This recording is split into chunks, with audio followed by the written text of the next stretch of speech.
Okay, so in the last section, we took a look at designing good sample surveys, and in this section, we're going to take a look at designing experiments. All right, so in the end, we're going to end up putting these two together, our simple random sampling and our experiments.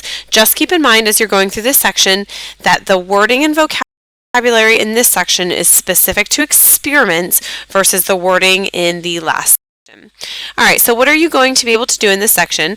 Understand the difference between observational studies and experiments, understand the language of experiments, which is going to be very important, apply the three design comparative experiments. Remember, that's one of the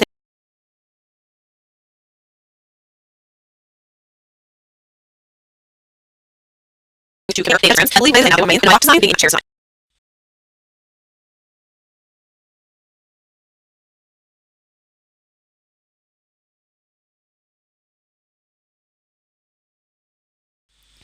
All right, so let's just take a look at the difference between an observational study and an experiment. Really, the only major difference between an observational study and an experiment is that an observational study looks at an individual and measures something. We use it to describe groups, compare groups, or look at a relationship between variables. Observational study is you sitting on the side of the street observing how many red cars come by.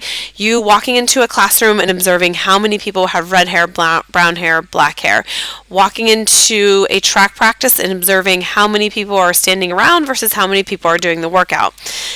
An experiment deliberately imposes some sort of treatment on an individual to measure their response. So the difference would be going into the classroom and giving half the people Coke and half the people caffeine-free Coke, and then seeing if the students had more energy throughout the class period. It would be going to a parking lot and putting one type of gas in one car and the other type of gas in the other cars, and checking to see if one car gets better gas mileage than the other. Okay, so it's actually imposing a treatment on our experimental units. When our goal is to understand cause and effect, experiments are the only way to have convincing data. All right, observational studies don't impose any treatment, so we cannot observe cause and effect from an observational study. So the distinction between an observational study and experiment is one of the most important distinctions. So when you read a scenario, make sure you understand the difference between an observational study versus an experiment. Okay, and just make sure that you understand the only way to observe cause and effect is through an experiment, a well-designed, randomized experiment. All right, so in observation, you just select the behavior. Your behavior, fair term, tells all the interventions at school.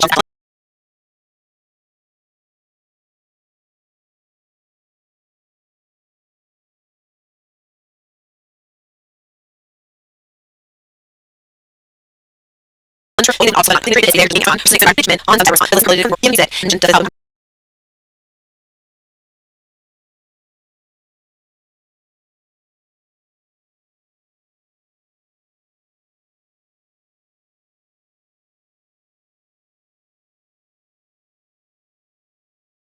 change for tremendous if they were getting short with the distribution and they're going to return it. Clear, healthy, low carb diet.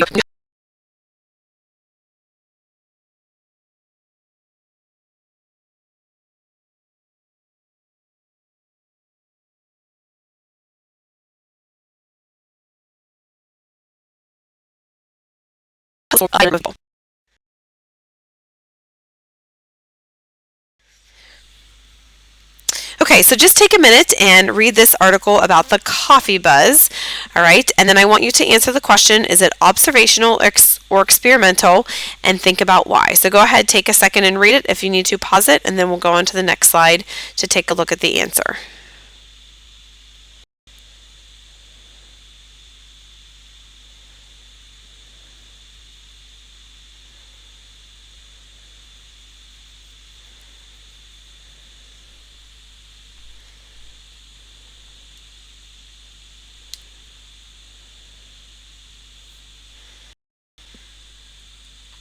Okay, so what'd you guys decide? This, hopefully you were correct, is actually an observational study. All right. It's an observational study because we can't be sure that drinking coffee is the cause of longer life. It could be something else associated with drinking coffee that's the cause that we'll talk about in a few slides, talk about later in a few slides. So what is the reason that coffee drinkers live longer? Was it the coffee or did they exercise more? And we were just physically looking at a group of people, looking at whether or not they drank coffee. Okay, we weren't imposing coffee or no coffee. They were already either drinking it or not drinking it, and then looking at the results. So the Pew Research Center is famous for its observational studies. So if you ever want to take a look at some of the observational studies, they're actually very interesting. Go to the website below and take a look. So they have excellent sampling methods, and then they ask them questions based on the data that they're looking for, but it's all sort of after the fact. Okay, so it's all observation. Okay, so here's just a few examples for you to try. Please click or copy and paste those links into your website.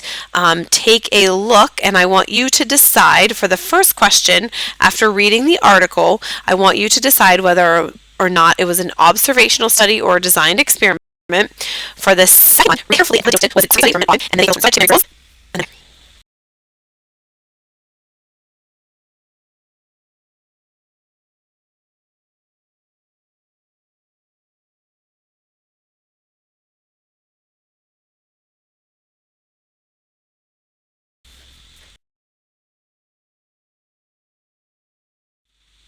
Okay, so the first one was a little bit of a tricky one. It was actually an observational study. The key is that the researchers didn't force the veterans to have PTSD. They observed the situation with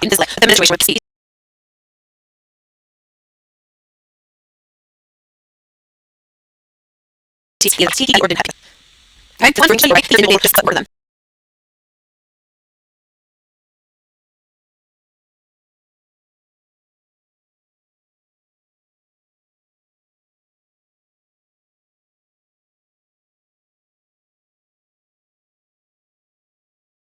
The last one, but one key is they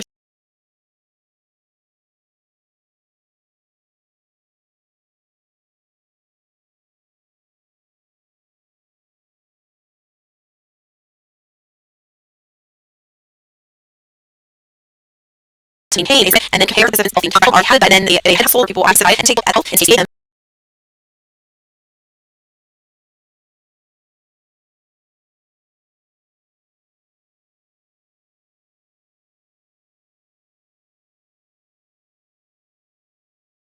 And they look at their health. Okay, so just take a minute and read this. We're going to be taking a look at this specific scenario throughout this section. Okay, take a minute. If you have any questions on it, please let me know. But we're going to look at some of the key aspects of this experiment. So like I said, take a minute and read the scenario.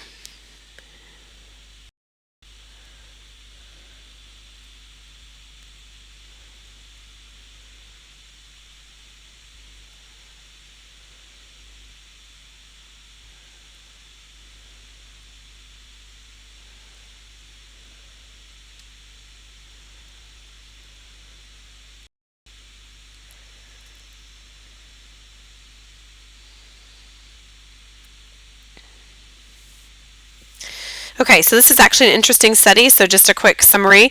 In the first example, they were either women already took the hormone replacement or they did not take the hormone replacement. And then they took a look at the risk of a heart attack based on whether or not the women had taken it or not taken it. Now keep in mind, in this situation, it's an observational study because they took a look at whether or not they had a heart attack after the women had already decided whether or not they were taking hormone replacements, and they chose whether or not to take them. So that was an observational study. Okay, they did not impose any treatment. However, they decided to conduct an experiment. Okay, experiments didn't let the women decide whether or not they were going to take them. So basically, they were randomly assigned whether they would get a hormone replacement pill or a placebo pill. We'll come back to that word later.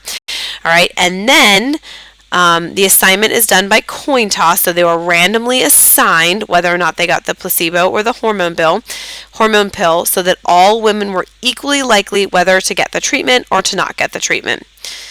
All right, so let's just take a few minutes and look at the key aspects of this experiment. So if you take a look, though, obviously the experiment had much more information about cause and effect than the observational study. Okay, so what was important for that experiment? Number one is our explanatory or explanatory accident. It helps look ditches and variables. Sort of what can we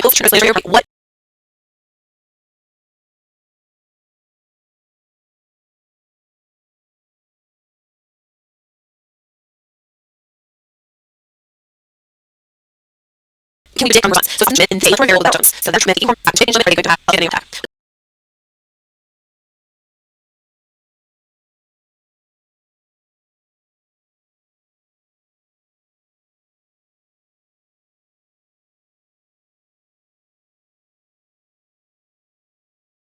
So it's the outcome of the student study. It's like they have your wall.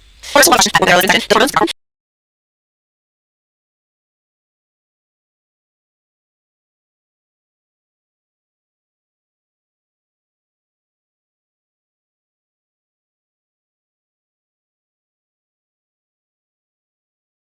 The whole thing of the we can't question what caused the response. The whole X side is confounding. Now,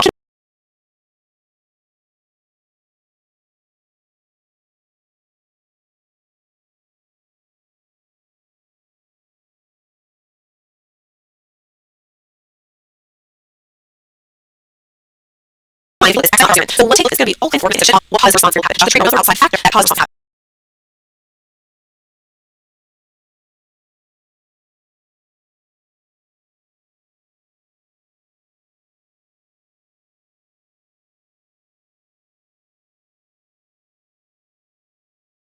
But this is more than hormonal percent, then calm down.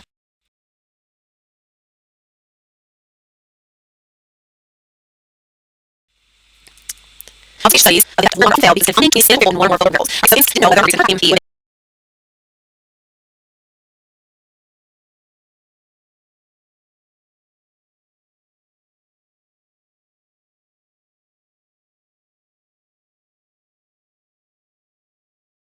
but came from the pill or from actually exercising. The exercising looking variables looking that it possibly could have caused hazards, but we are actually not.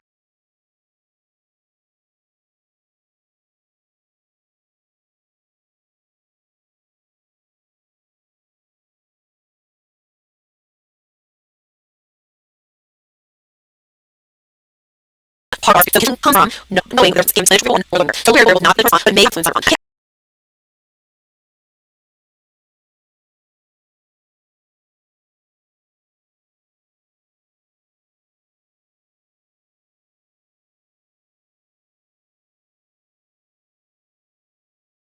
Could reduce success when two variables are associated, so therefore the result will not be similar. We're taking a deal of a new curriculum and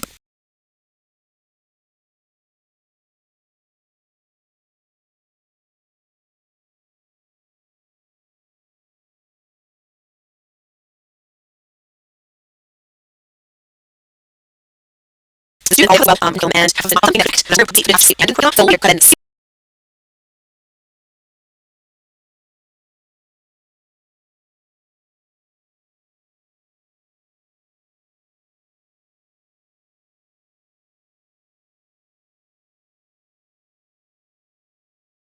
sleeping and confirm if new division of other for sleeping or the actual new curriculum. So when you goals of one thing, right?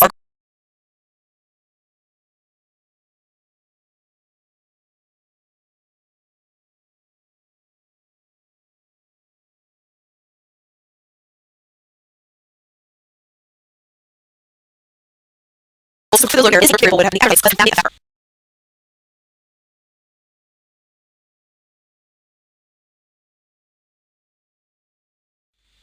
Okay. So if you're asked to define a variable, number one, make sure you explain how the variable you use is associated with variable. So the variable, the explanatory variable is.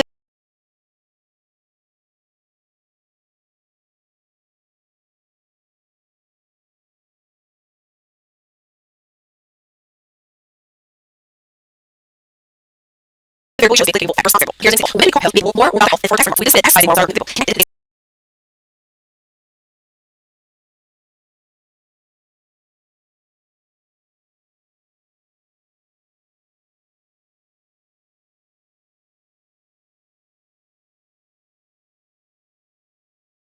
How exercise is stable and you take more right to the side. There's no women who side more, who have it back. This explains how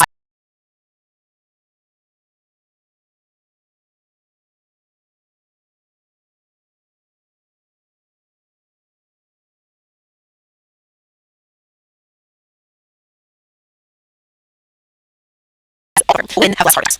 So if you this as I find there, 2 seconds in interval.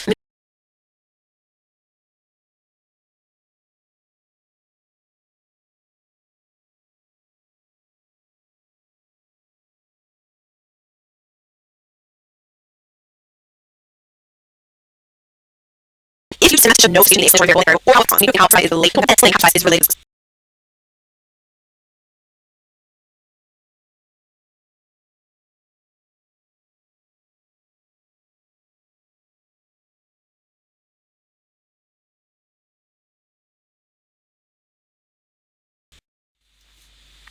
Okay, let's just say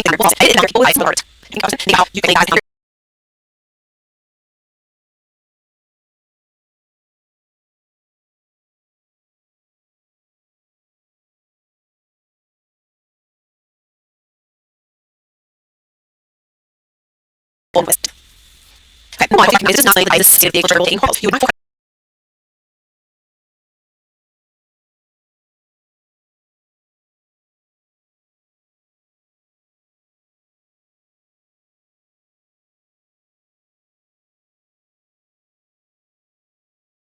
example, so this. All right, let's do diet hormone pills. So the hormone pills are more likely to take care of health and vibes. That's how they're good. And then also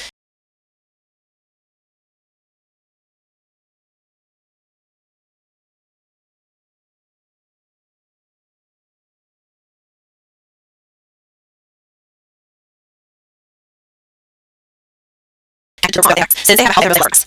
So take up what can be or influence. Here's a more little fault.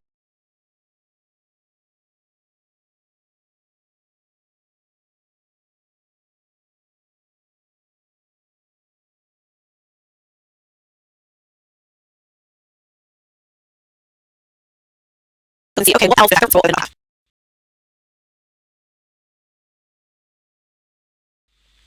All right, so the language of experiments. So we talked about the language in the last instance. This is about the language. So critical study, including improvement on both sides. Okay, so we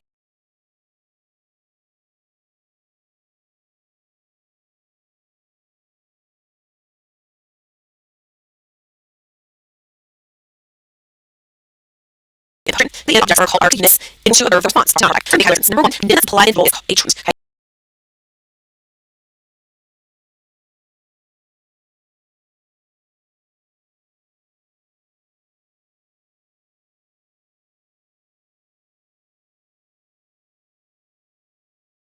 Experiment has several variables and treatment information is on these variables. You can have one treatment, several variables.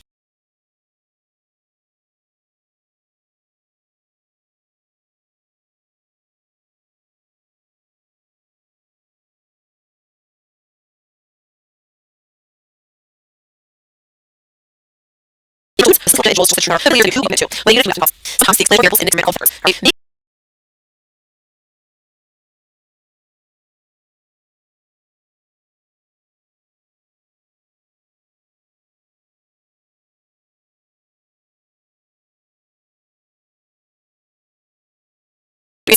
So we make not see a hormone pill, a hormone pill, and die heart attack. So the factor is hormone pills and die.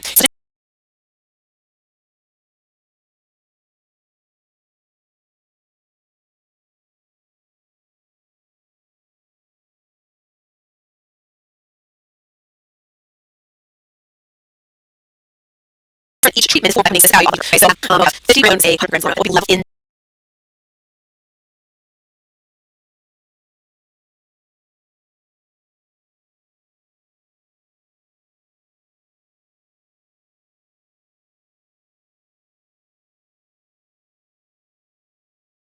the factor of the and will be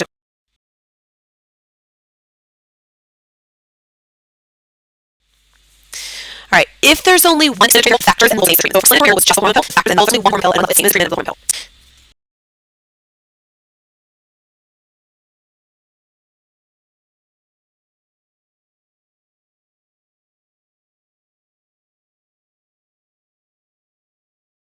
So the lower and there's more than one variable. So lower levels of the factors. Okay, so you might have hormone variable, there's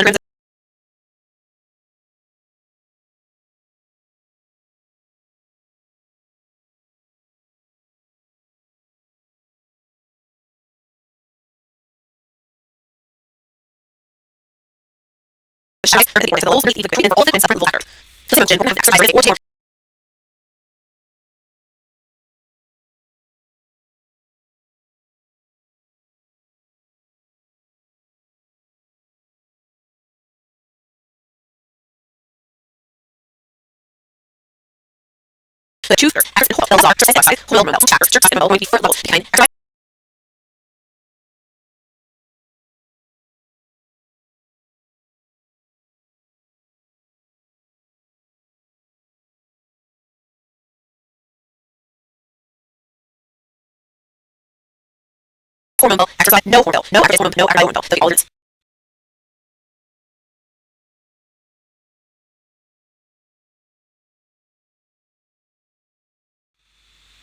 Okay, and what I'd like to do is I finish and then we can remember the sugar comments, the factors and levels. So you might actually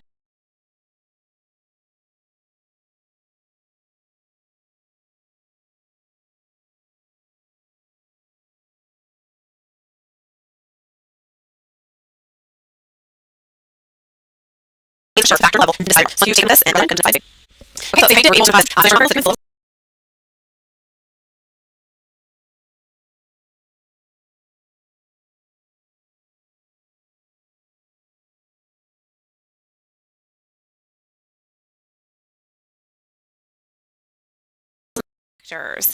all right, so number one, the experimental units were the tomato plants. They're not subject to the two variables of factor, all with saliva and water. So it's like big and big first.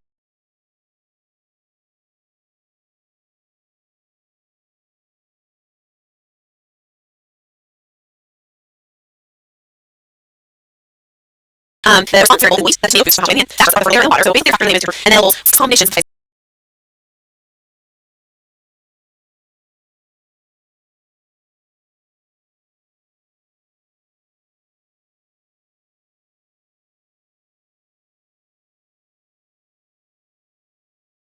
okay, now all the treats are specifically combination and we're going to use from all different. So the level actually different. Okay, so our movement first, let's have to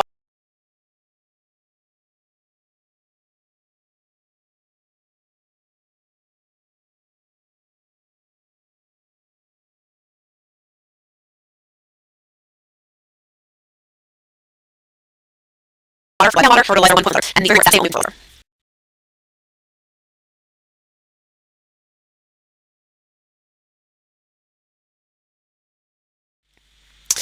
All right, so I don't know if any of you have heard of the TED Talks, but if you would just take a minute and watch the short TED Talk video on how to buy happiness, he describes a neat multi-factor experiment to determine if money can buy happiness.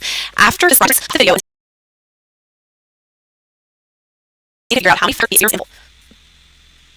Don't use factors instruments.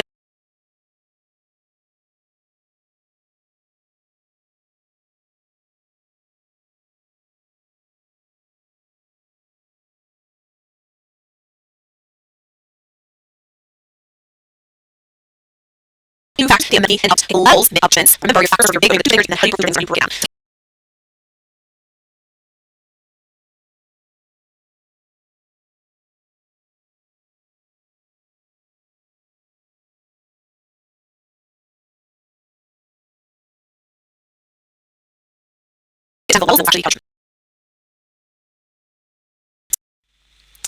All right, so go ahead, read this situation.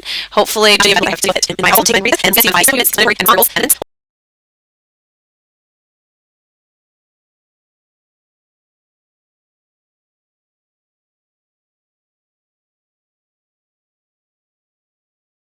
or the factor levels, then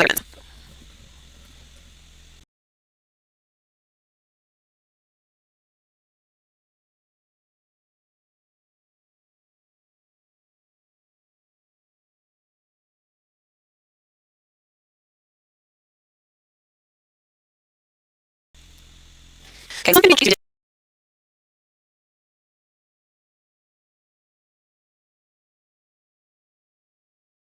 experimental units correctly.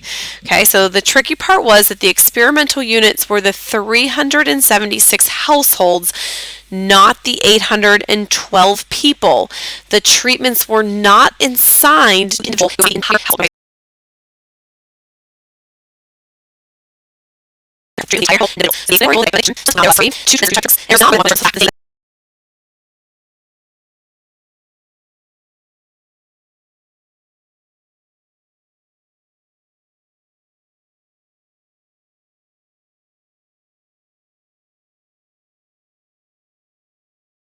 the treatment level. So they're going back into the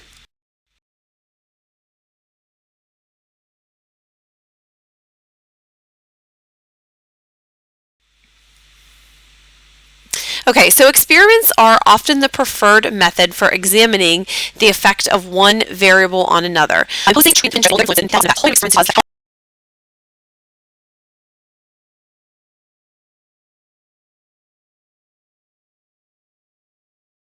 to determine causes we have design if you don't have the factor, then it's going to determine cause effect. Just like an example.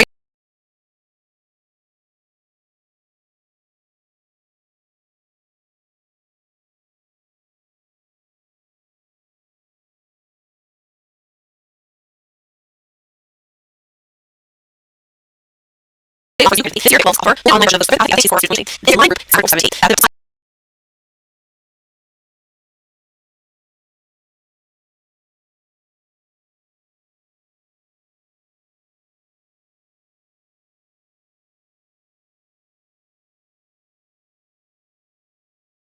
The online class course, we would be online course more effective. Okay? So just look at this. In this case, would observe because we haven't put the treatment.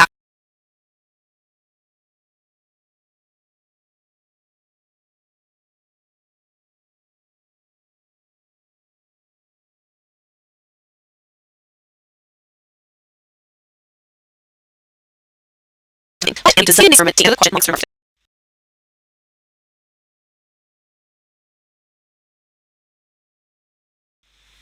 Okay. So for this experiment, a group of subjects, the students, were switching online. Here's the stage of the class, and they had to go their best score. So what are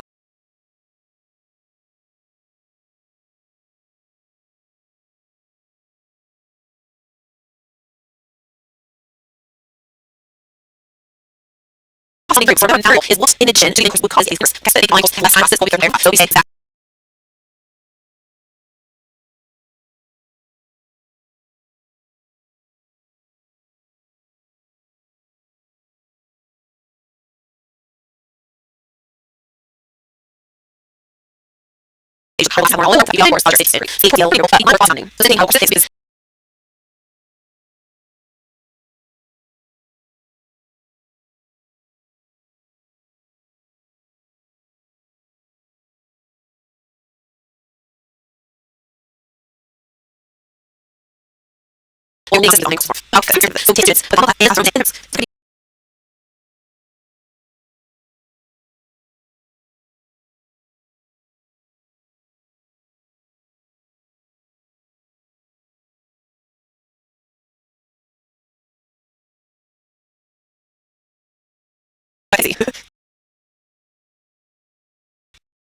Okay, so how do we experiment badly? So just about how we talked about how they were talking badly. The many uses design in the IMT core sample. Okay, we are going to put the treatment and measure response. So in the lab,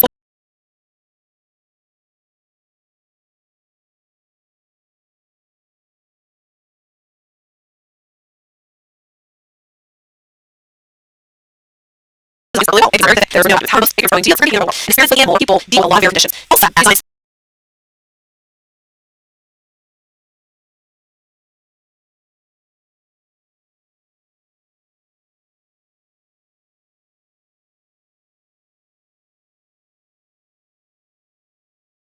the university can good experiment, need to have avoid it. Okay, let's just have safer and then look at HCR and compare it.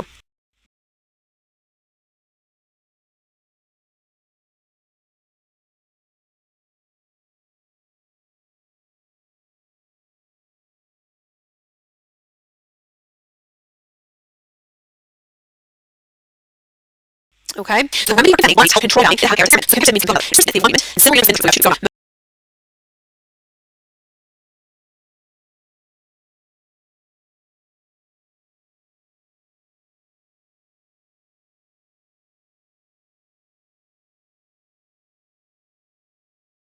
all these have to have more treatments. However, heroin isn't enough. If treatments were set, they're great advice. So you have to make sure that just go through. So then apply it.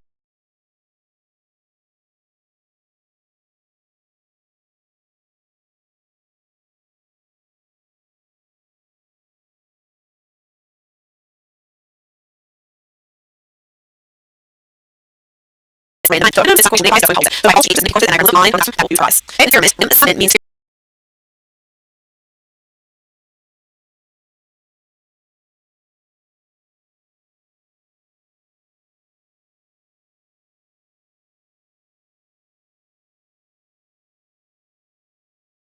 told you, random sort of tests. Random sample, choosing the random assignment, or nothing, or the answer.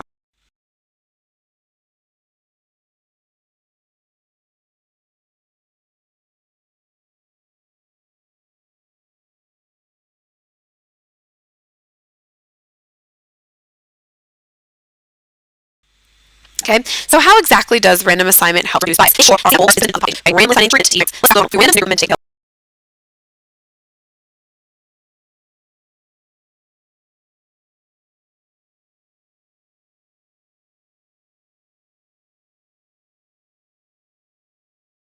versus not short one because all both groups. Also, gave experimental students at roughly equivalent at the beginning of each group. One both are with and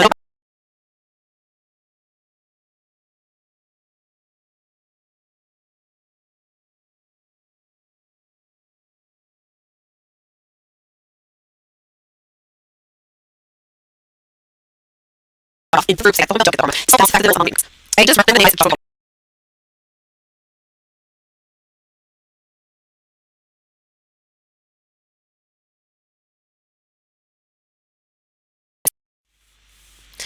All right, so let's just take a look at this. We're going to ask the question, does caffeine affect pulse rate? Ooh. So many really consume caffeine. It's called caffeine.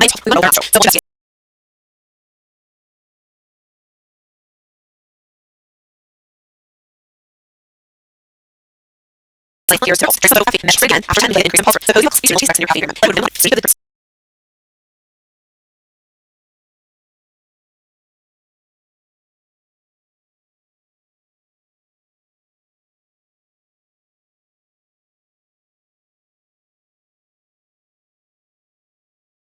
On a piece of paper, you can use your image. Now, it shows a symbol, okay? So when you're writing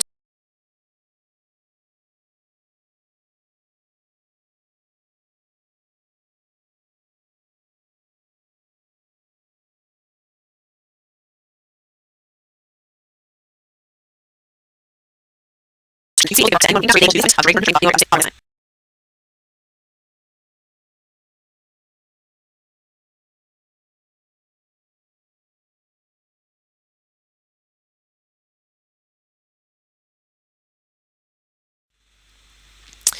Okay, so let's see how this was done.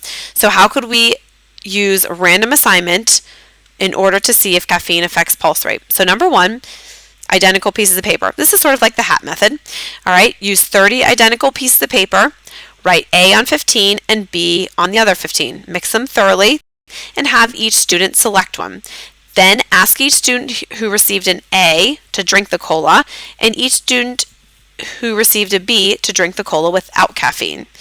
All right, so that we're randomly assigning. We're not taking a simple random sample, we're randomly assigning. How could we do that using technology? Notice different or date it needs number of these students will be able to pick which outcome. And the way to do it.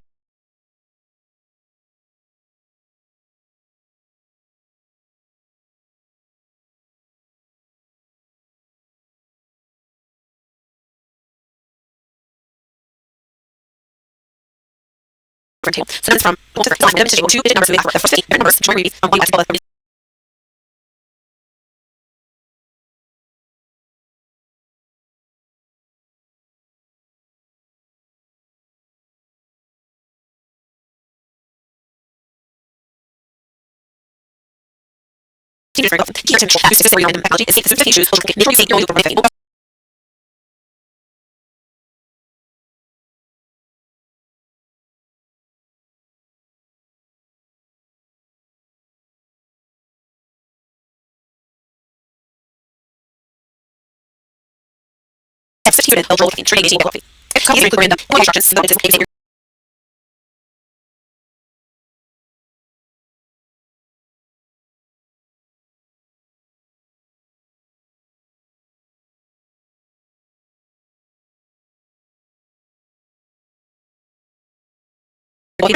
First 15 or with 15 no caffeine. Do not say first 15 group is to another group. Only you can work. Simply state the first 15.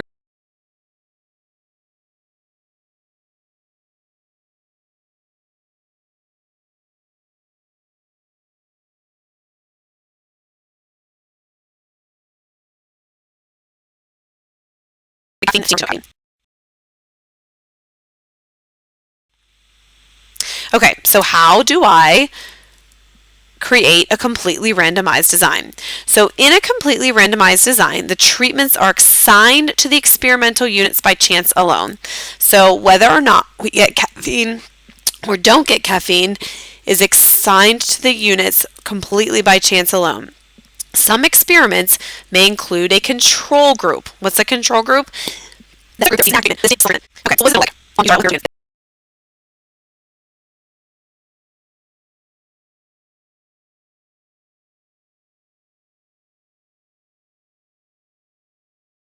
going to do with those person. You're going to randomly assign them one group to or I'm randomly assigning them to do.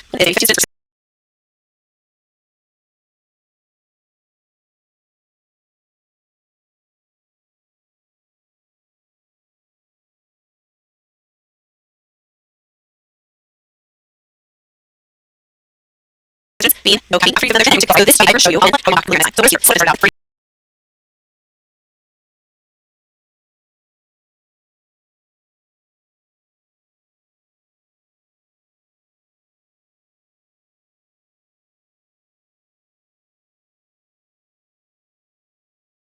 To clear we're design. Same assignment of group 1 group level caffeine, not caffeine. And then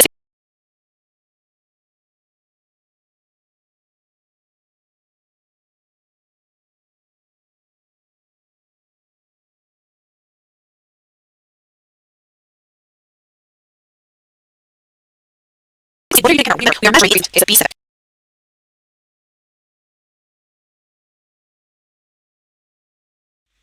Okay, so randomized comparative experiments, so we're comparing caffeine versus no caffeine, are designed to give good evidence that treatments actually cause a response. So three principles are design. Number one,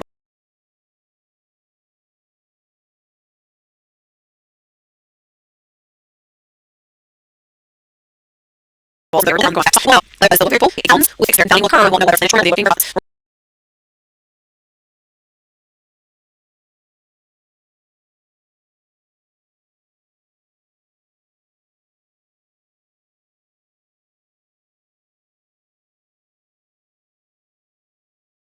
You hairsign is the only difference is the only difference between random assignment is imperative. Hey, it uses sense in pyramid movements.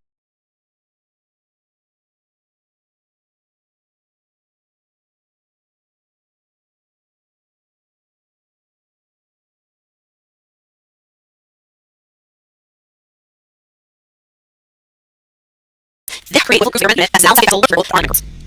So just like an inflation.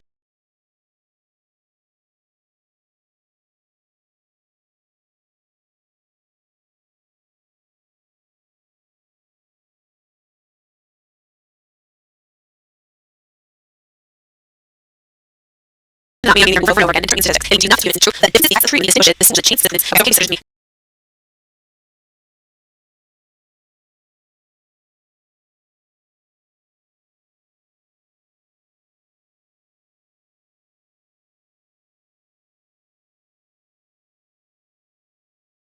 More than enough units in group.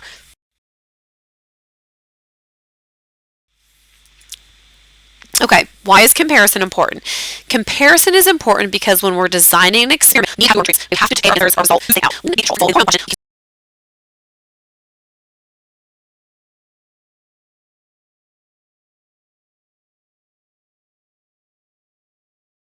Those getting the lateral and those getting the filter. Random time is we're going to send a link section.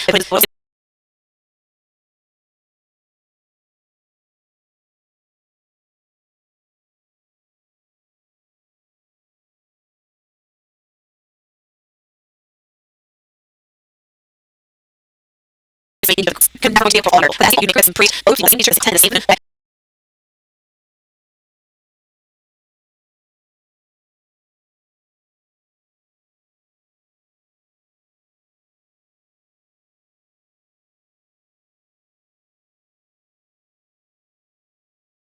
So let's not know there's a to the other. The language is right. We know if it's or customer someone.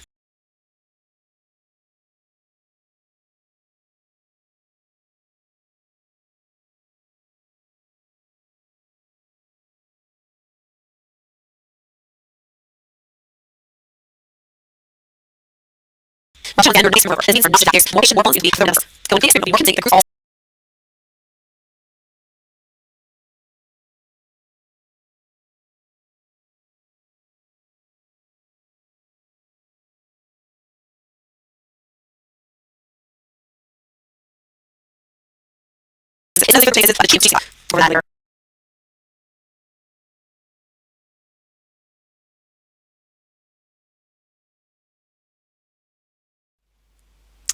Okay, so let's just take a minute and look at a well-designed experiment. If you could just take a second and read this particular well-designed experiment investigating aspirin and heart attacks. We will be looking at some of the vocabulary in this section and describing how this well-designed experiment meets the 4 principles of experimental design. So go ahead, pause the recording if you need to, read it, and then we'll take a look at it.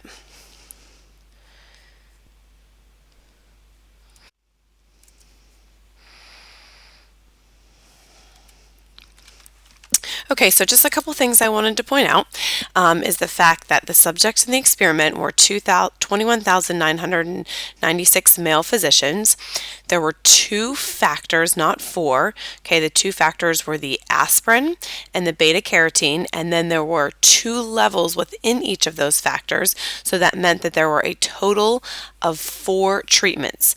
Okay, and we'll take a look at those treatments on the next slide. And then one-fourth of the subjects were assigned at random to each of the following treatments.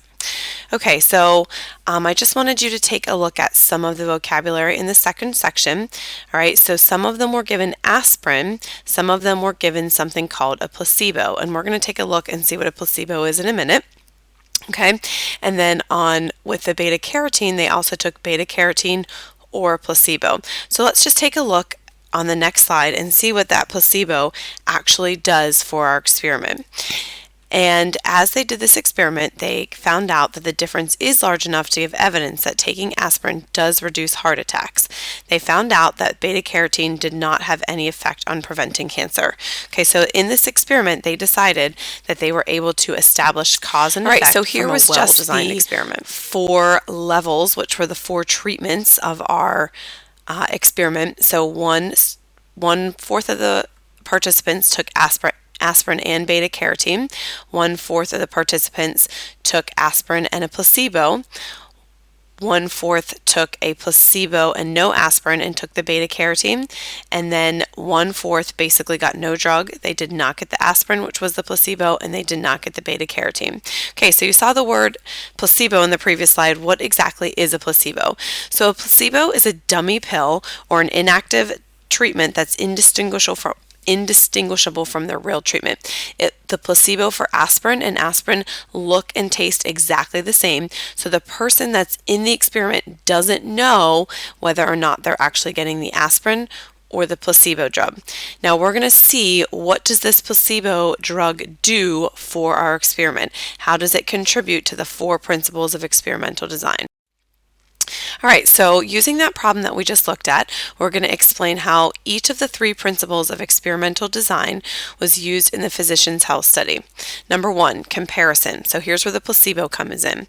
The researchers used a design that compared both of the active treatments to a placebo. So we compared the beta-carotene and the aspirin to a placebo or dummy drug. So that basically gives us a comparison so that we can help to establish cause and effect. All right, there was random assignment. The random assignment was used to determine which subject received each of the 4 treatment conditions. This helped ensure that the treatment groups were roughly equivalent to begin with, so this helped reduce variability within my treatment groups. Okay, control. So the experiments used subjects of the same gender and occupation. All the subjects followed the same schedule of pill taking. All right, so remember, you want to try to control for some of those lurking variables. So maybe if gender, male and female, we wouldn't know if it was the drug or gender. Okay, we controlled for that by choosing all males. Occupation, so they're all male physicians. So that's going to maybe help control the fact that male physicians are going to take better care of themselves because they're interested in a healthy lifestyle.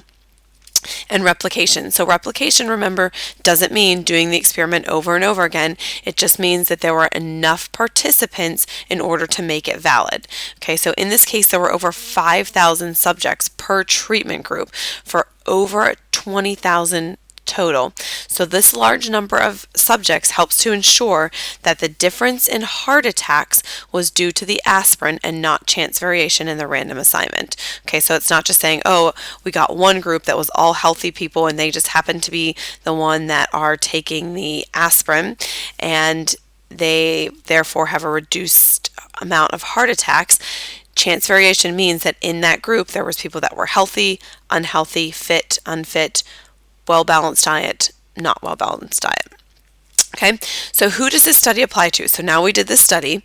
Be careful when you're doing an experiment what population it applies to. It only applies to male physicians like the ones in the study. So applying the results to anyone else won't be justified because they weren't part of our experiment. So it only applies to male physicians.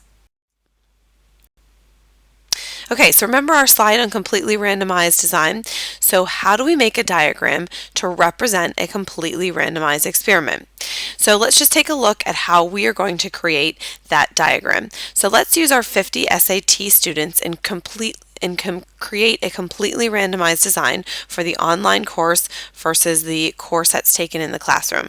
All right, so with our 50 SAT students, when you create your diagram, you always want to say, how many students did you start with? Okay, so who are the people in your experiment? Because remember that the results only apply to people like that in your experiment. So you want to state who and how many you started with. So we started with 50 volunteer students.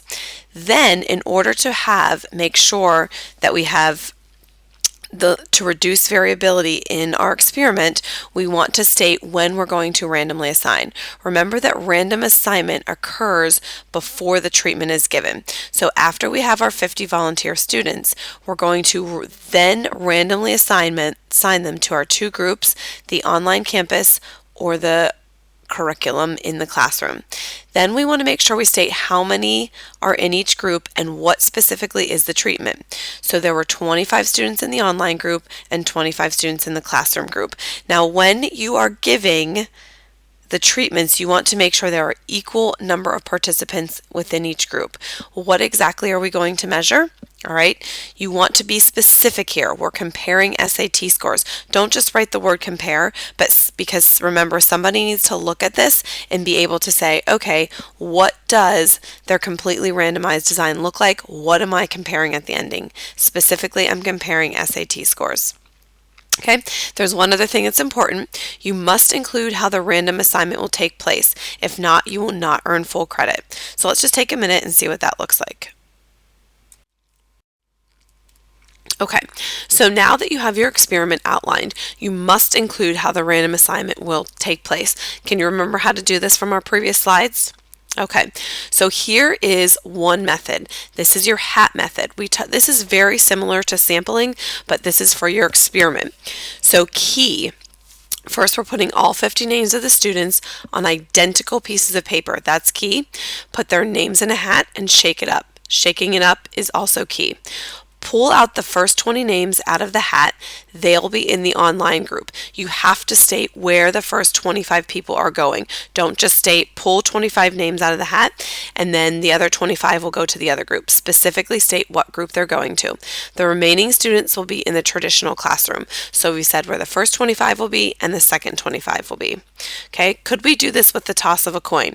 So could I toss a coin and say if you get heads, you go to the online campus, and if you get tails, you go to the traditional classroom. Does that make sense? Well, no, it doesn't really make sense, because if we had each student come up with heads was online and tails was the classroom, due to random chance, every single person could end up in the online course. Or you could have 40 people in the online course and only 10 in the classroom. So there's no way to guarantee that each group will have the same size. And if you remember, you want each treatment group to have exactly the same size. So we need to be careful with how we can use our random assignment. Okay, so what I would like you to do is take a minute, read this question, and then I would like you to design a completely randomized design for your experiment, and then write a few sentences on how you're going to implement your design. So if you need to, take a second, pause it, draw your completely randomized design, and then on the next slide, we'll take a look at the answer. Okay, so hopefully you pause the recording and were able to create your completely randomized design. So let's see how you did. All right, so number one, always start with how many did we have? We had 60 children. With those 60 children, when are we going to randomly assign? And you can abbreviate random assignment as RA if that's easier. So with those 60 children, we're going to randomly assign them to the 3 tasks or TV programs that were our treatments. Okay, so each of these 3 groups have to be the same size. So we have 20 children in the fast pace, 20 children in the slow pace, and 20 children drawing. Notice how many are in each group and what treatment are they getting. Then at the end, you want to take a look at what are we comparing. Don't just write the word compare. Specifically, what are we comparing with our children? Mental ability and impulse control. If you want to think of random assignment as, hey, there's something else I have to add, make sure that you include that at the bottom. So we're using 60 equally sized slips of paper or identical pieces of paper. 20 of the slips are going to be 1, 20 or 2, and 20 or 3. We're mixing the numbers in a hat and having each child draw a number without looking. The number that the child chooses will be the group that she is assigned. At the end of the study, compare the mental ability and impulse control for the 3 treatment groups. Okay, so you could also then say slip 1 will be fast-paced, slip 2 will be slow-paced, and slip 3 is the children that are drawing. Okay, so here's another example.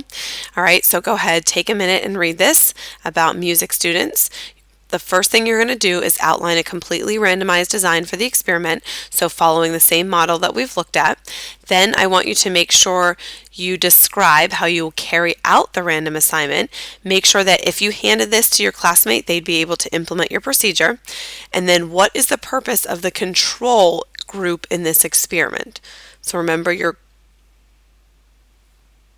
experiment always needs to have some sort of control group. Okay, in the previous case, that control group could have been the students that were drawing because they weren't watching TV. So go ahead, take a minute, pause it, and try it, and then take a look at the answer.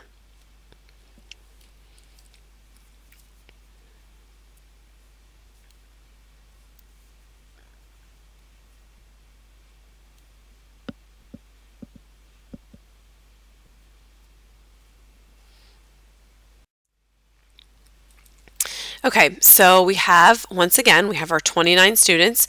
Where are we going to randomly assign them? To small group, and then they're going to evaluate their study alone. And then the comparison over here, specifically it's going to be the accuracy of final performance evaluations. Now, if you notice here, 15 and 14, those numbers are different. In an ideal situation, you really do want to have these 2 groups to be the same size. Okay, make sure you explain the random assignment. All right, here's where that happens down here. Use 29 equally sized slips of paper, label 15 of them small group, 14 of them alone, shuffle the papers, hand them out at random to the 29 students to assign them a treatment. You could also do the hat method, that's also totally fine. Okay, so here's in Word, this is a paragraph form of our experimental design diagram. So we'll randomly assign the 29 students to the 2 treatments, evaluating the performance in small groups or the performance alone.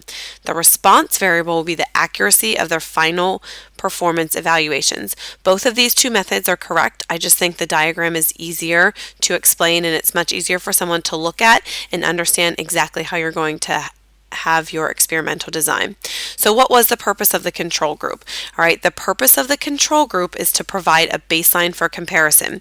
Without a group to compare to, it's impossible to determine if the small group treatment is more effective. So comparison helps to give us cause and effect. So was the small group more effective? If we don't have anything to compare it to, we have no idea.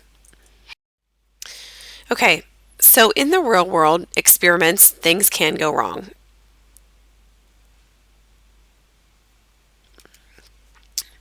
The way that a randomized experiment works is that it depends on our ability to treat all the subjects in the same way every single time except for the actual treatments being compared. So basically with your randomized design, when you have your subjects in your experiment, you need to treat them all exactly the same. Give them the pills the same way, make sure they take the same amount of drink of water. They have no idea whether or not they're getting the placebo drug or the aspirin drug. Okay, for example, good experiments require careful attention to detail to make sure that all subjects are treated exactly the same. So if we were in the music classroom and we were dealing with the small groups versus the individual, you'd want to make sure all of the small groups were doing exactly the same thing. All of the people that were evaluating themselves individually were also doing that exactly the same. So we want to treat the subjects as identically as possible throughout the experiment. Okay, so what happens when you do get the placebo drug? Well, sometimes it looks like the placebo drug works. So people oftentimes know they're in the experiment. So a response to a dummy treatment is called the placebo effect. So the strength of the placebo effect is a strong argument for randomized comparative experiments. So the placebo effect is in the sense that, let's just say that we had our four groups with our male physician experiment. One of those groups was a placebo group. They did not get the aspirin or the beta carotene. Well, maybe they did have less heart attacks. That can be called the placebo effect. Therefore, because they think they were taking aspirin, maybe they were eating a healthier diet. Maybe they started exercising more. So they thought it was actually the drug that was making them better. So the placebo effect can be strong in some instances, so we want to make sure that we have a randomized comparative experiment so we have something to compare that placebo group to. Okay, so why would we use a placebo? When we're designing an experiment, you want all the subjects to be treated equally. So if you're giving pills in a medical experiment, half the group takes the pills and the half doesn't, know that they're not being treated equally. Remember getting a boo-boo as a child and having your parent kiss it to make it feel better? It wasn't actually an active treatment. It was sort of like a placebo. So this is just an interesting, just keep that in mind. That's why we use a little video about the placebo effect and depression. All right, so if you could just take a minute, take a look at that video. 60 Minutes aired a segment about the placebo effect and depression. It's actually pretty interesting. So if you have a minute, go ahead and look at it. So what happens if you're the doctor administering the experiment? Are you going to expect less from your patients that are receiving a placebo? Are you going to interact differently with your patients that are receiving the placebo versus not? How can this be avoided? So how can we avoid knowing who's getting the placebo and who's not? Whenever possible, experiments with human subjects should be double-blind. Well, what does it mean to be double-blind? In a double-blind experiment, neither the subjects nor those who interact with them and measure their response know which treatment a subject received. Okay, so it's like going in a room and a doctor was handed four containers of pills, of various groups of pills. So he knew in container 1, this first group was going to get container 1. This second group would get container 2. This third group would get container 3. And the fourth group would get container 4. But he has no idea what drug is actually in each of those containers. And when he measures the response or the fact whether or not they had a heart attack, he doesn't know whether they took the placebo drug or the actual drug. Okay, so let's just think back to our caffeine experiment. So we were either taking caffeine soda or non-caffeine soda. How can this be double-blind? So remember, double-blind, the people getting the treatment and the people administering the treatment. The people don't know which treatment that they're getting, and the people administering don't know which treatment they're giving. The colas have to look and taste exactly the same. The people measuring the pulse and interacting with the subjects should be unaware of who is getting which treatment. The subjects can measure their own pulse. This makes it blind because they don't know which drink they got. So they don't know which drink they got, they're measuring their pulse, and the people giving them the drink, they don't know who got what. Okay, but then you might think for yourself, wait a second, how's this actually going to work? Someone had to know what drink they received, so is that really being double-blind? It is a double-blind as long as the person who knows who's getting which treatment does not interact with the subjects or taking their pulse, then it's still double-blind. So it's like someone sitting behind the glass and, it looks like it's a mirror and they're looking in. They're looking at the experimenters and they're looking at the subjects, but they're not actually measuring the response variable. They're sort of looking in. They know who's getting what, but they have no interaction with the experimenters or the subjects. Okay, oftentimes what happens is people know they're part of an experiment, so double blind can be a little bit tricky. So oftentimes we deal with single blind experiments. So what if we're comparing two different exercise regimens to decrease marathon time? Well, the people that are getting the different exercise regimens are going to know which treatment or regimen they're receiving. So this is called single blind. So the people getting the treatment know which treatment that they're getting, but the people measuring the response variable or the marathon time have no idea who did what exercise regimen. So with a single blind experiment, the individual interacting with the subjects and measuring the response won't know who got which treatment. So at race time, they'll compare the results of the marathon without actually knowing who got what training schedule. Okay, so this is just a quick checking in. Did you understand the last couple of slides? So go ahead, take a minute and read this scenario and then answer the 3 questions. Okay, and then on the next slide, we'll go over the answer. So if you need to, pause the recording. I'll wait a few seconds for you to read it.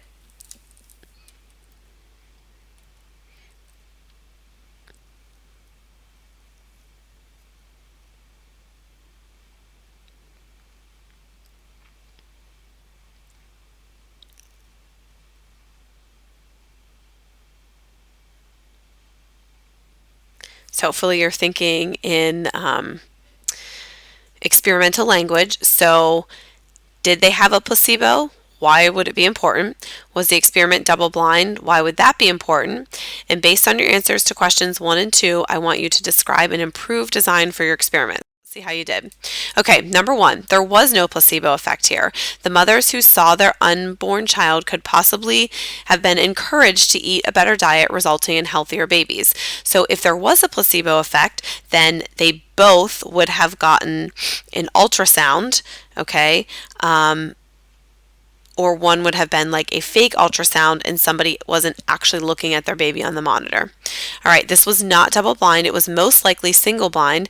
The people weighing the babies at birth may not have known whether or not their mother had an ultrasound, okay, but the mothers knew. So the experimenters did not, but the subjects did. This might have affected the outcome because the mothers knew whether they had received the treatment or not. So what they could have done is they could make it double blind. Treat all mothers as if they were having an ultrasound. However, for some of the mothers, the ultrasound would not actually be turned on. So in order to prevent the mothers from knowing whether or not the screen was turned on, they wouldn't actually be able to look at it. So the screen with the baby on it would be turned away from the mothers. So then the mothers wouldn't know whether or not they actually got the ultrasound, and then the doctors delivering the babies also would not, so that would be a double-blind experiment. So the person that actually did the ultrasound would know, but they're not interacting with the response variable. Okay, so I just thought this was kind of funny. So they often say laughter is the best medicine, so laughter is kind of like a placebo.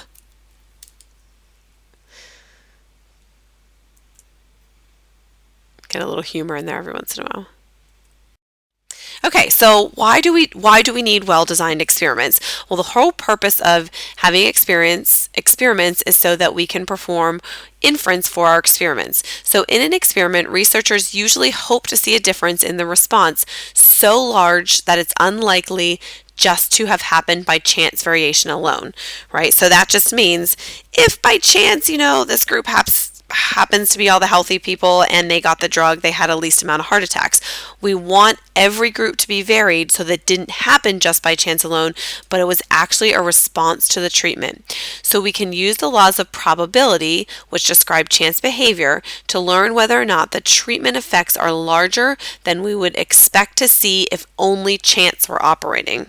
Okay, so if we decide that it didn't happen just by chance alone and that the treatment actually caused a change in the response variable, we say this is statistically significant. So you're going to be using this throughout the rest of the year, so get used to this word statistically significant. This means that it didn't happen by chance alone. There was a reason that people's pulses were higher or babies were born at a healthier weight. Okay, so the official definition is an observed effect so large that it would rarely occur by chance is called statistically significant. So keep this in mind. So a statistically significant association in data from a well-designed experiment does not necessarily imply causation. Remember that an observational study is not an experiment. Therefore, with an observational study, you can never have causation.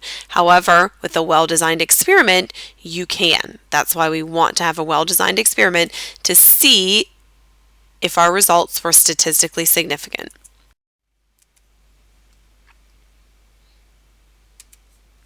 Okay, so let's just take a minute and think back to the caffeine experiment. How will we know if it's statistically significant? So basically we're asking the question, is there convincing evidence that caffeine actually increased the pulse rate? In other words, is the difference in mean pulse rate statistically significant? Well, how would we do this? We would repeat this experiment many, many times, and we would make a dot plot for the difference in the mean pulse rates. So if the mean pulse rates increased by 4, how often did we get this difference? If we got it often, then it might not be statistically significant, because if we're getting it often, that means we got it from the people that had the caffeine and the people that did not have the caffeine. So how can we make our experiments even better? There's a method called blocking. So what blocking does is, with a completely randomized design, those are the simplest statistical designs for experiments. But just with sampling, there are times when the simplest method doesn't necessarily yield the best results. So how can we make our experimental design even better? So what is a block? A block is a group of experimental units that are known before the experiment happens. Okay, they're similar in some way that is expected to affect the response of the treatments. So in a randomized block design, the random assignment of experimental units to treatments is carried out separately within each block. So basically all a block is if we were taking a look at, let's think back to the aspirin, and we think that there is, let's just say we have male and female doctors. Let's just say that when we look at the response, we're not sure whether gender or the drug helped reduce heart attacks. We would block them by gender. So what that means is they are similar, male versus female, and then within each block, all of the males would get the 4 treatments and all of the females would get 4 treatments. Okay, so you block, and then within each block, they each get all of the treatments. Okay, we form blocks based on the most important unavoidable sources of variability. So think about the lurking variables that are going to affect your response variable the most. That's what you want to block by. Randomization will then average out the effects of the remaining lurking variables and allow us to have an unbiased comparison of the treatments. Okay, so if we block by male versus female, then the remaining lurking variables, such as maybe diet and exercise, are going to sort of be evenly distributed between those 4 groups in the male and the female. Okay, so the goal is to control what you can, block what you can't control, and randomize to create comparative groups that have less variability. Okay, so blocking. When you decide to block, you must be able to explain why you chose the method that you did to block. So for example, think about the caffeine experiment again. How could that be improved by blocking? Well, men and women have very different resting pulse rates. Blocking by gender helps to eliminate gender as a confounding variable. So you would want to state, we blocked by gender because they have different pulse rates. Okay, that would explain why you chose that to block. We're trying to control for gender. Okay, we can't control male versus female, so since we can't do that, let's put them each in separate groups. Okay, when we're blocking, the block should be very different, male versus female, 2 different genders. At the end of the experiment, we're always comparing the results of the entire experiment, not just the blocks. Okay, so you're going to block, and then you're going to compare the block with all of the 4 groups, and then all 8 groups would be compared total. You're not going to compare the blocks separately. At the end, you would have compared all 8 of the groups from the aspirin experiment. How do we know which variable to use to block? Or we're going to block by the variable that has the strongest association to the response variable. Well, probably if we're doing the experiment with the aspirin, probably hair color has absolutely nothing to do with heart attacks, so we're not going to block by heart attacks, okay? We could have also blocked by age and by gender, so that could be, those are two things that we could control for. Creating blocks is one of the most important, unavoidable sources of variation amongst experimental units. Okay, so think of what's going to affect the response variable and then block by that first. Randomization will average out all the other lurking variables. Okay, so what does a blocked experiment look like? It's actually going to look pretty similar. Okay, so let's take a look at our caffeine example. Once again, what did we start out with? We started out with 50 men and 50 women, and then we blocked, okay, we didn't randomly assign yet, we blocked men with 20 and women with 30. Now notice these two groups do not have to be the same, but the treatment should be the same. Then with the men, RA stands we randomly assign them either caffeine or caffeine-free Coke. We compared the pulse rates of caffeine versus no caffeine, and then we combine the results to compare the pulse rates of everyone. We did the same thing with the women. Now here's where we randomly assigned caffeine, no caffeine. We compared the pulse rates, but at the end we compared the results of all four groups. This is combining the results. We're not comparing the block. So we're not comparing the block of male versus female. We're comparing the results of everyone. Okay, notice that the blocks don't have to be the same size. We just talked about that, but the treatments do need to be the same size. Okay, so what are some common experimental and sampling mistakes? So here's some things to watch out for. I know that experiment and sampling sort of sometimes sound like they have the same vocabulary, but they're very different. Do not confuse stratified random sampling with a randomized block design. Okay, stratified random sampling has to do with sampling. Randomized block design has to do with blocks. So stratified random sampling, remember, is when we break groups into stratas and then sample from each strata. Randomized block design is going to be where we block and then experiment. So the language of sampling and experiments are completely different. Sampling happens first, then with the sample we create the experiment. Stratified random sampling is done when we're taking a sample from a population. Blocking is done when we're assigning units to a treatments in an experiment. So blocking, BE, blocking is experiments. It's like stratified random sampling is like an SRS that only has to do with sampling. Do not write stratified in your experimental design. You will lose credit for mixing up the language of sample surveys, experiments, and observational studies. So understand the vocabulary difference between them all. Okay, so let's just take a look at what is wrong with this statement. So read it and then think about it for a second and then we'll go over it. So we used a randomized block design to select the sample for the survey. Okay, what's wrong with that? We did not use a randomized block design. We used a stratified sample to select a sample, a stratified sample to select my sample. The stratified sample is for sampling. Randomized block design is for an experiment. Okay, let's take a look at the second one. The experiment suffers from non-response since the subjects dropped out during the survey.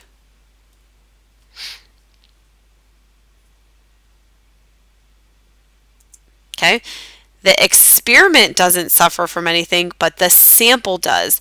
The sample suffers from non-response since the subjects dropped out during the survey. So just make sure you understand the language of sampling versus experiment. Okay, so here's a little bit of practice with blocking. Go ahead, take a second and read this, and then try letter A. Why would a randomized block design be better? And then create a randomized block design for this experiment. Make sure you include how you're going to carry out the random assignment. So go ahead, pause the recording, take a second, try this, and then check out the answer.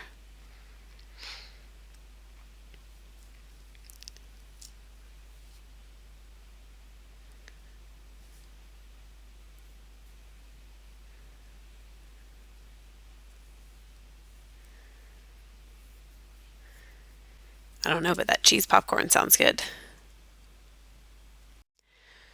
Okay, so go ahead, take a look at the answers.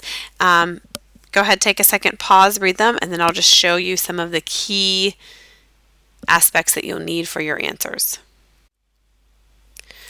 Okay, so hopefully you've been able to take a second and read the answers. All right, so completely randomized design basically ignores the differences between the 4 types of popcorn. So the four types of popcorn could pop differently on the popcorn button versus the non-popcorn button.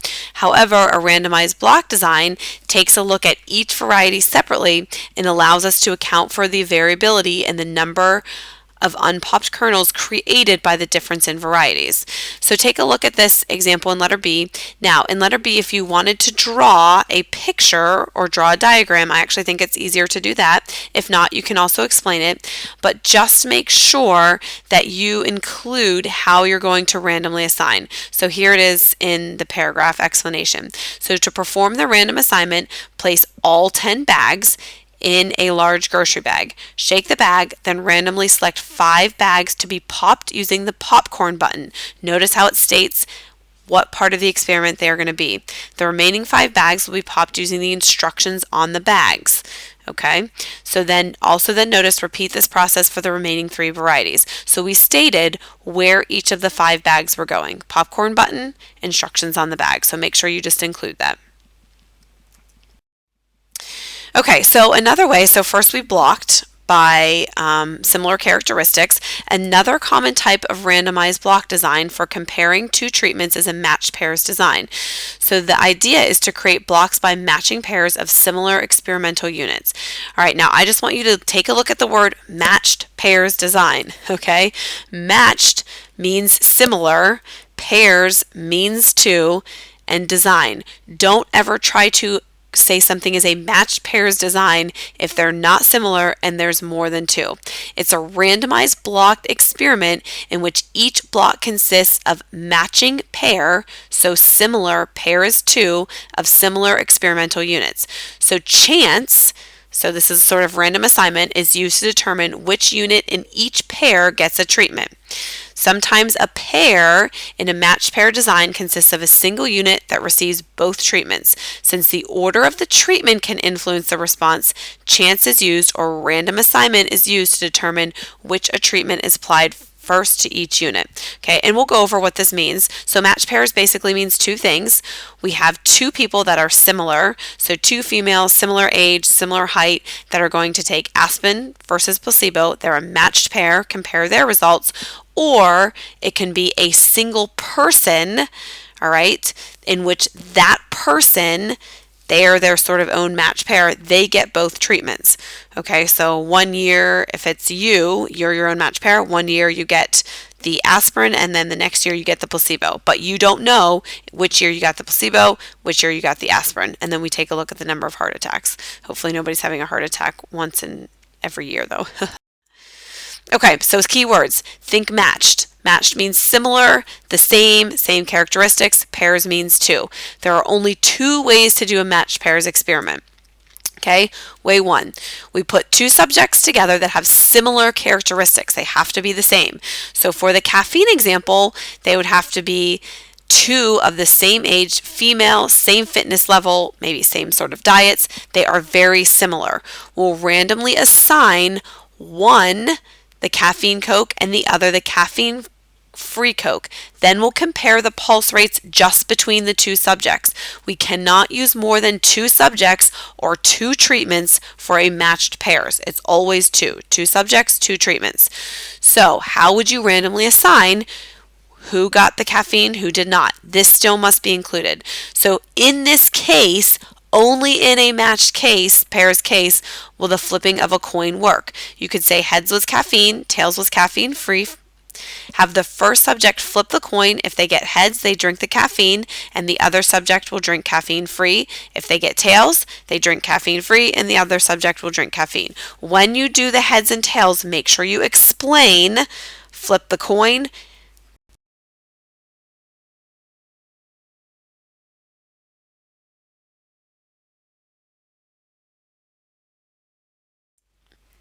Okay, once again, I'm going to keep saying this over. Think matched pairs, similar pairs, there's 2 of them. There's only 2 ways to do the matched pairs experiment. That was method 1. Here's method 2. The subject serves as the control. Therefore, the subject is given both treatments. Okay, so you can either have 2 people, 2 treatments, 1 person, 2 treatments. The order of the treatments can influence the response. We randomize the order of each experimental unit. So for the caffeine example, the subject can drink caffeine-free Coke one day, take their pulse, and then drink caffeine Coke the next day and take their pulse. Compare the pulse rate after both experiments. However, the randomization will take place, okay, on deciding which day that you get caffeine, which day you get caffeine-free. So here's an example. Put numbers 1 and 2 on identical pieces of paper, put in a hat, mix it up, have the subject pick a number. If they pick 1, they'll drink caffeine Coke on day 1, and then on caffeine-free Coke on day 2. If they pick 2, they'll drink caffeine-free Coke on day 1 and caffeine Coke on day 2. Okay, this could also be done with a coin toss because there are only 2 treatments. Okay, it can't be uneven with assigning the treatments. Okay, so let's take a look at our standing and sitting pulse rates. Our standing pulse rates generally higher than sitting pulse rates. Take a look at how we can answer this question using a completely randomized design versus a matched pairs design. Okay, so take a minute, read the completely randomized. Okay, see if you have any questions on it.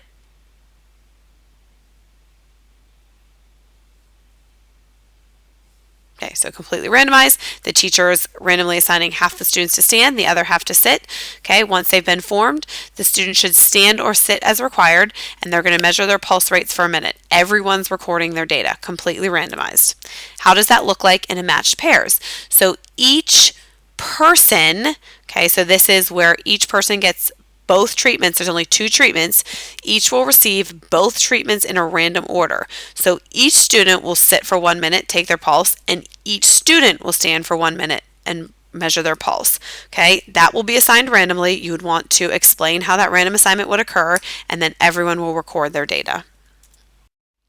Okay, so let's just take a look at the Fathom dot plots from the completely randomized design and the matched pairs design described on the previous page. So what do the dot plots tell us about standing versus sitting pulse rates? Okay, so if we take a look, here's our standing pulse rates, here's our sitting pulse rates.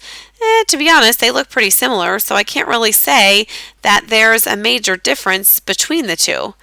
However, okay, let's take a look at this, the matched pairs study. Note that the same scales were used, so we use the same scales 0 to 100 to help make a comparison regarding the variability of the response variable and the pulse rate. Take a look at this. This one was the actual pulse rate. This was the difference in pulse rates. This shows us the difference in pulse rates for each individual person.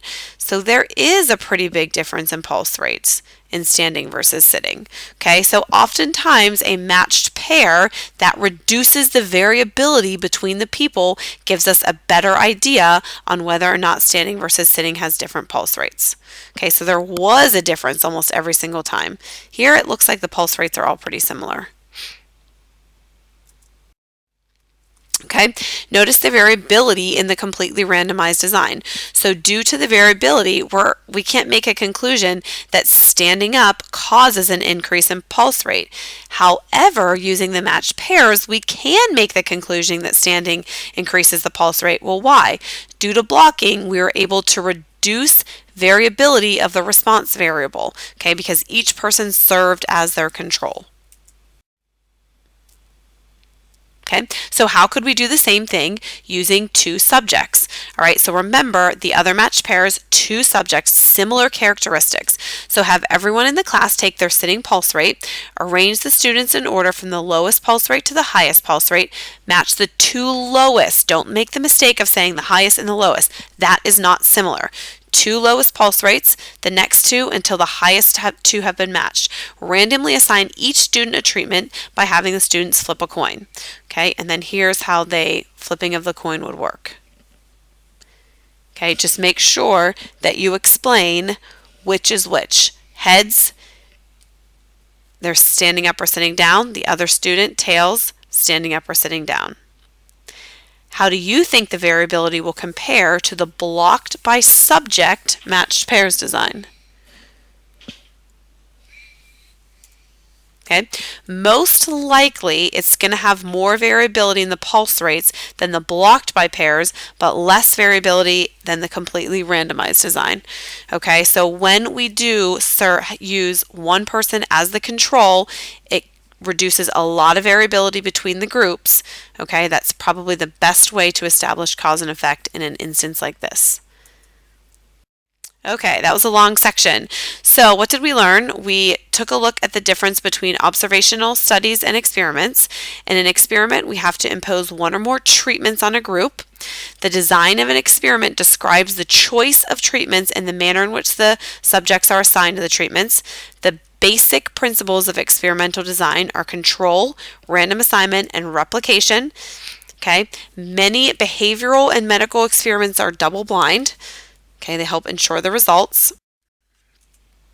Okay, some experiments give a placebo or a fake treatment to control a group that helps confounding due to the placebo effect. So in addition to comparison, a second form of control is to form blocks. Okay, the randomization is carried out within each block, and match pairs are a common form of blocking for comparing just two treatments. In some match pairs design, each subject received both treatments in a random order.